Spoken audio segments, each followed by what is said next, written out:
Oh, the cat's about to go for the poop. Oh, no Walmart bag involved. Oh.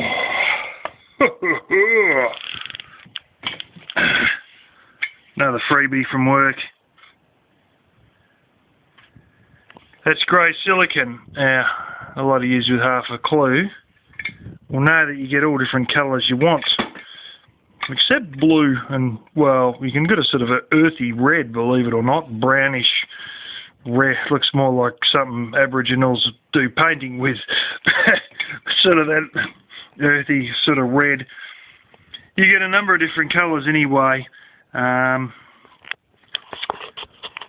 anyway, we're going to talk about a few different things involving people movers and even pickup trucks being converted into sleepable places, and that stuff relates directly to pickup trucks. Now, I might as well go on with the pickup trucks. There's certain ones, your Toyota Tacoma, which we don't get here, you can actually take out a part of the back window and squeeze through between your sleeping area and your driving area. Now, why would you want to do that? Well, it's quite commonly known in the van dwelling community that you really... It's a good idea that if any bullshit starts, you can get straight in the driver's seat and get the fuck out of there. And there are some that, you know... Toyota Tacoma, apparently you can get through. It's fairly tight. I've noticed here the Nissan Navaras that they have at work, they have, some of them, have a little bit you can slide open, but it's only like a bloody 9 by 9 inch little square. And me and my father got talking about it, and we seen an actual like truck camper like that one TR or the Fairy Meadow used to have for sale in my town, actually. They wanted fucking massive dollars for it. It's ridiculous, considering the heap of shit that it was, basically. And my father was talking about it a little bit, and you know, and we sort of got to the point of saying, you know, this is why I sort of go for a van, because if any bullshit starts, you can just get in the driver's seat and go. And they met someone with a giant blooming tall roof Sprinter van, which should say the same thing. If I hear any stuff or any commotion going on, I just get out of bed and I can hop straight in the driver's seat. You don't have to venture outside and face drunken idiots or fucking whatever, you know, any bullshit shenanigans, and you can just get in straight in the seat, start the thing and fucking take off. And I said, and that's sort of why I don't like the pickup truck / ute idea. It's, I can't really make a getaway without getting out and exposing myself to danger. And my father said, well, if there's a way you could seal the canopy, you'd be right. And I said, yeah, no worries. A lot of these pickup trucks will be white or whatever, and you know, you can get, if you got a grey one, whatever, right, okay, grey silicon, you know, I said I can get white, I can get a whole cluster of different colours.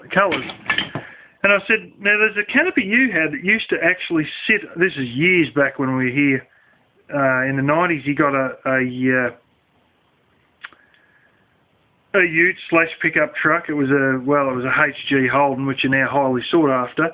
And that had a canopy on it, and it actually had like a bloomin' seal, and it sat on the back of the roof.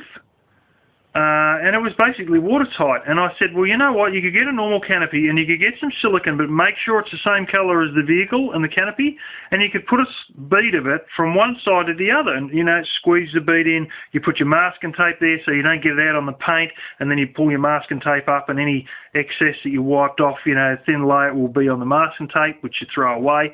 And I said, you could waterproof it like that. And he said, well, here's an idea. How about you go and get it roadworthy? You get number plates on the thing and all that bullshit. Then you put your canopy on. Then you seal it. Then you take the back window out of your pickup truck. But just don't worry about, oh, little porter. Just take the entire fucking thing out. Because, see, once you get plates on it, we're not going to know the damn difference. If you've got a canopy on it, you can never see the bloody back window, except if you're looking through the windscreen directly. And, you know, even if you got picked up by the cops, well, you just have a little curtain where the window is supposed to be, or just right behind your headrests, because they usually got a bit of a gap between the headrest and your back window. So have a curtain there. And even if you got picked up by cops, they wouldn't even frickin' realise, you know, that you had no window in there.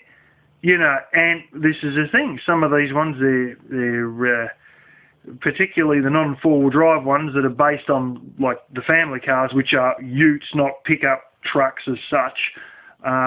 That's what we call utes. Ones that are, there's ones that are, like, my mechanic's got one that's basically based on the last vehicle I had as a pickup truck. It's very common in Australia. That idea was actually invented in Australia. And you know, you could basically take it out and, you know, don't just shatter the bastard, but try and gingerly, you know, cut the seal out or whatever and take it out. And then you can slip straight through. Now, you may want some sort of edging on there, whether it be a bit of frickin' half-inch garden hose.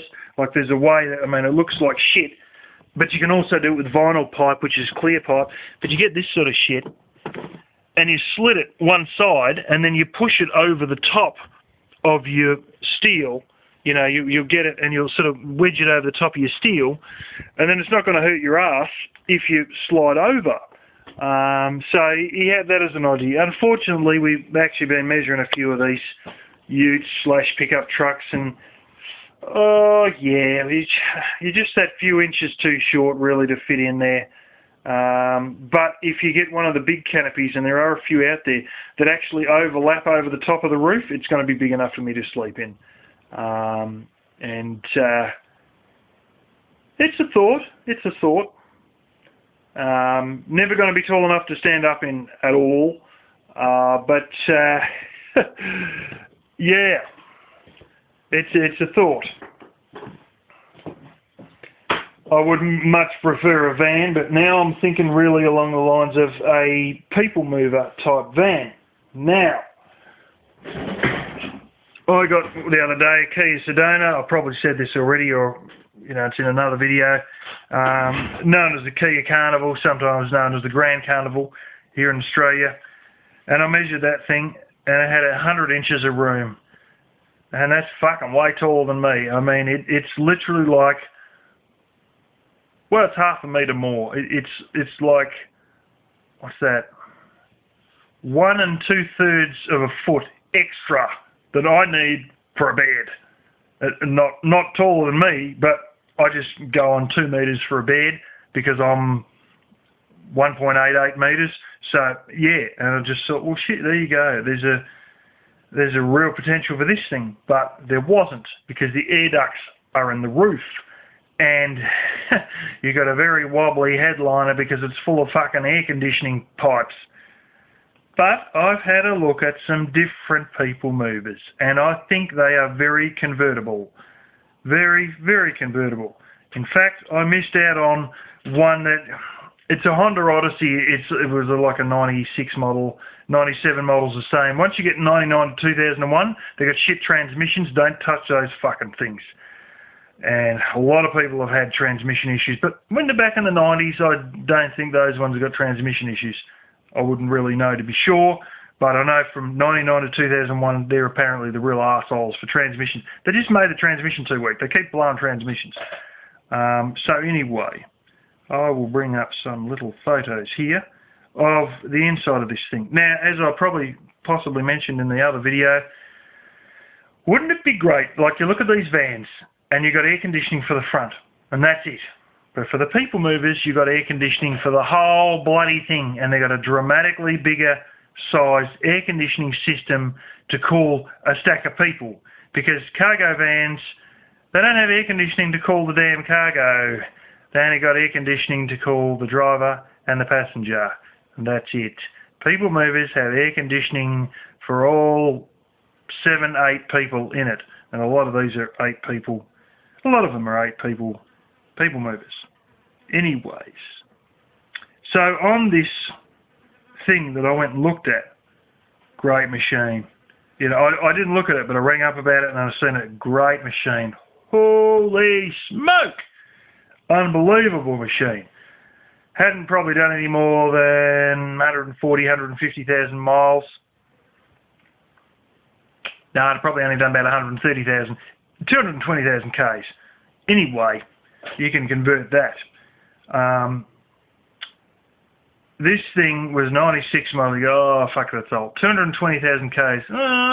It's not actually that bad, kilometres-wise, for any car, you know. In fact, I looked at one that was a 2011 model pickup truck, / Ute. It was a Falcon Ute, FG, 2011 Falcon, and that's a common Ford. It's basically like, you know, what I'm driving is an old Falcon, but this was like a 2011 one, and that had done 212,000 Ks. This old thing from 1996 had done 220,000 Ks. It's remarkable that it had done so few Ks. And you looked at it, and holy fucking cow. This thing must have been garaged all its life, polished every week. There must have been more pride than you could imagine put onto this thing. They hadn't just got it serviced. This last owner had got it serviced at the Honda dealership all its fucking life. I couldn't believe it. It was so immaculate you could have ate off the fucking seats. I mean, it was remarkable. The cleanliness, it showed up near the badges, and not one spot of dust, nothing, not a drop of mud on it. It was fucking unbelievable. Honestly, it looked like it was showroom condition from new. Like it looked like something out of fucking brochures.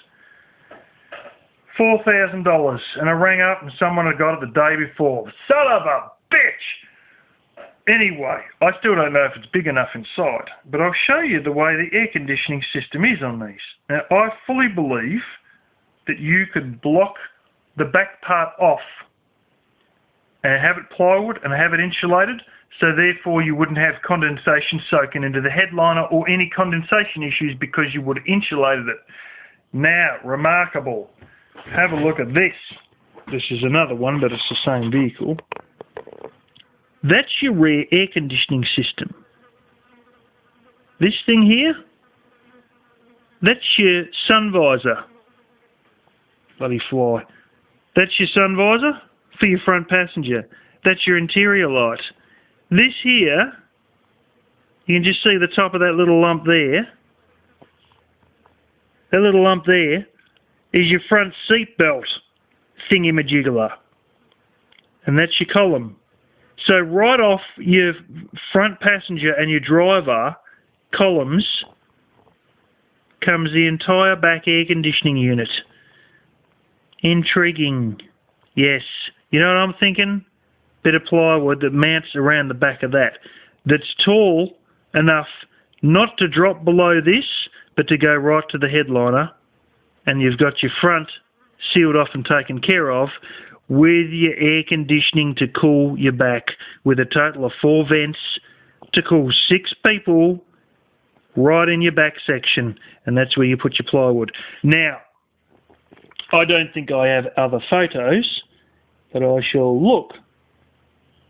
And I tell you what, it's... Oh no, what do we know? There we go, there's another one. Now, this is one some girl has fixed, and someone's put another alternator in it, and the battery light's on. Some bastard didn't hook the wires up when they put another alternator in it. Now, it's hard to see, but this can zoom in. So, what do you notice there? Back interior light. What do you notice, though? Look at the friggin' ridge. That ridge right there is the beam that holds the roof up. Now, if you want to hold any plywood in, that beam that holds the light is what holds the roof up. That's a beam that you can mount a piece of plywood off. Now, I'm not just that stupid. What you actually have is you have a bit of plywood there, then your top piece of plywood sits on top of your left and right plywood. So your left and right plywood that are upright takes the weight of your top plywood. But if you want a bit more extra stability, don't tell me you couldn't put a friggin' rivet through into that beam. Now, the worst thing you could do is drill right through and out the other side of the roof. But the actual thing that you could possibly do if you went bad is just fuck up the wires going to that light at the back and maybe blow a fuse. And it's nothing that I couldn't get the auto electrician to actually just, you know, try to disconnect them back wires if I was to fuck them up. Now, it gets better. Now, she's got the whole bed bullshit set up here. But generally speaking, where her pillows are here, that's where your third row of seats is. And what is this little character on the side here? What do you think this fucker is? That's the spare wheel with a vinyl cover. I have never seen a vehicle where the back right-hand passenger is sitting right next to the fucking spare wheel inside the back of the vehicle. What happened to all this bullshit of mounting it under the floor and friggin' above the fuel tank, or like some of the pickup trucks here, mounting it literally just underneath the vehicle? No, you're sitting right next to this spare wheel with a vinyl cover.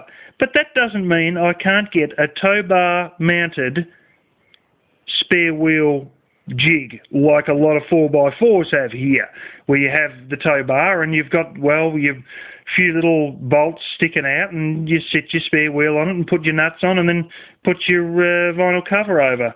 That usually has some brand name or some 4x4 auto parts store or some bullshit. And you know what this also means? You have bolts holding that spare wheel on that are bolts that are perfectly usable to mount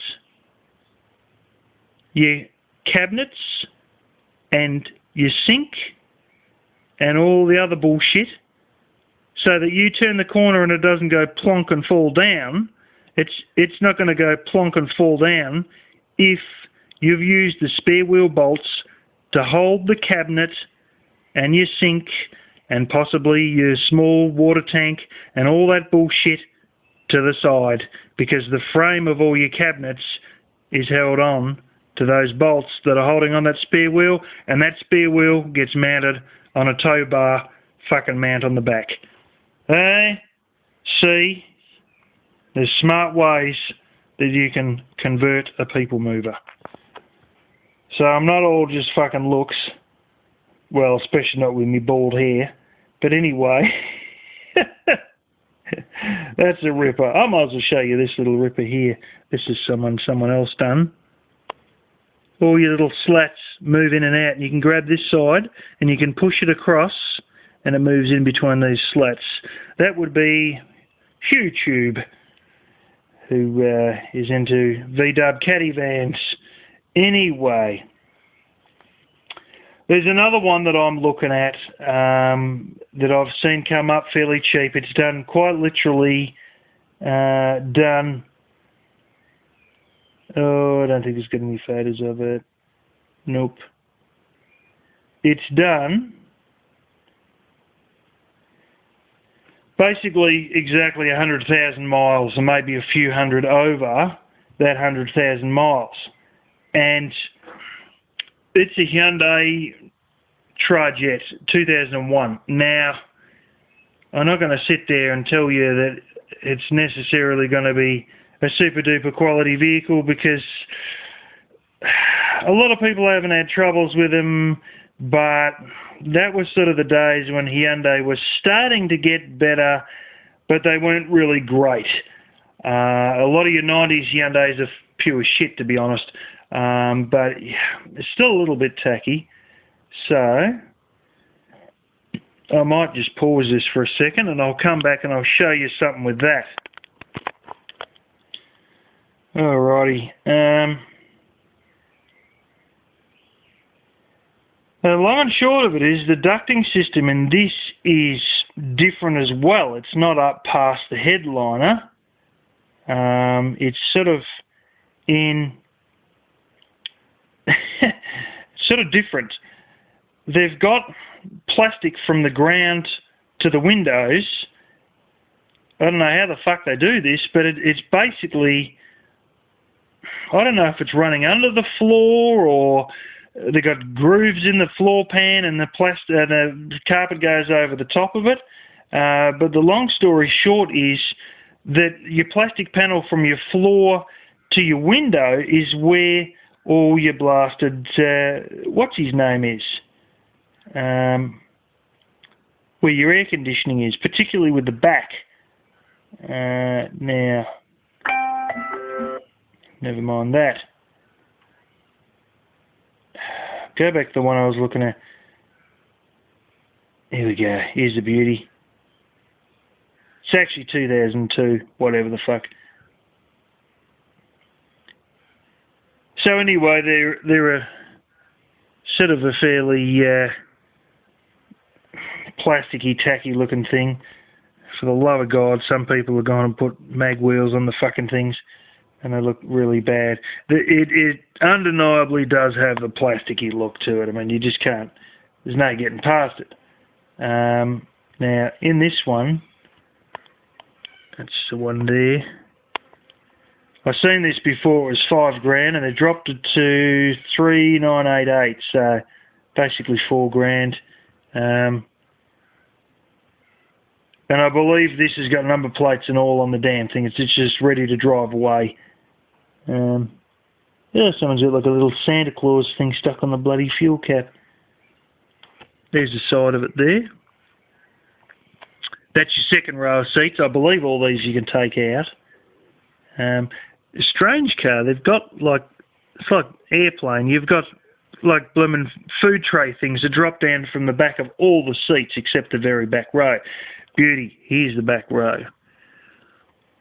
It's sort of 2 seats, and if you fold that bullshit up, it becomes 3 seats at the back. Now you get your armrest built into the side. All this is plastic right up to the window. And there's your cup holder. And that's your air conditioning vent. That's right. That's your air conditioning vent in the back.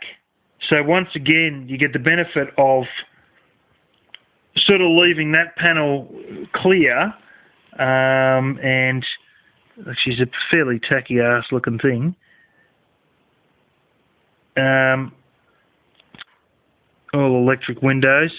You can leave that vent clear, and that'll air condition your back. And I like the idea of it doing that, to be quite honest. She's column shift, automatic. Your very basic controls there. You know, that's your blooming controls for your heater and your air conditioning. And dual glove box. And there's the big one. Air conditioning rear. That's right. So you hit that button and you get the air conditioning in the back. Now, once again, you could put your plywood either side and your plywood on top. But I think, you know, you'd block the window. First you get the windows tinted, and then you blooming more or less put up a bit of black core flute, which is like your plastic sign stuff. And then you whack your insulation there and your plywood on top of that. But I think it would be a very wise idea to leave holes for them little vents. We get a thing here, and it's very common in the spring and the, early summer. Sometimes it's like you get a warm day, and as the night comes it gets cool. But you won't get that cool in without sort of blowing, well, you know, without lifting the tailgate and showing everybody that you are indeed living in the back. And this is one of these things that, you know, even early summer over here now, we're still getting to where it's hot during the day, but then it cools down at night. And, you know, you can sleep in that cool of night, but you've got to wait to a certain time. You know, there's like, you know, 6, 7, 7:30, and bang, it'll just change. In the space of 10 minutes, it'll get cool. Now, of course, that's probably when I'd want to go to sleep, but the back of the car would still be hot.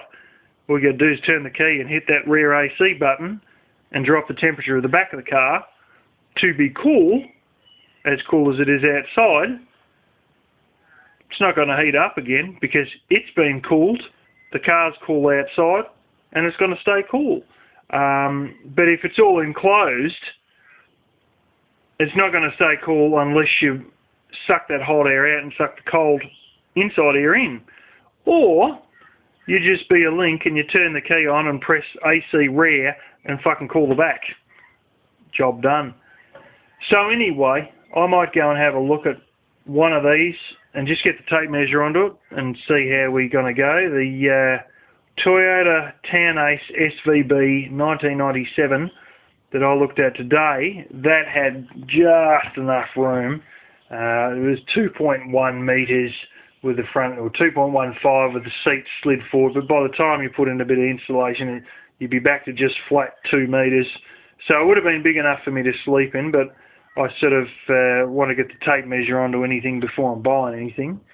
But that one there, you know, that's, although it's a sort of tacky-ish car when they were starting to go from being shit vehicles to starting to get a bit better on it, $4,000, it's not $3,700 for a hunk of shit like that thing was that I was looking at.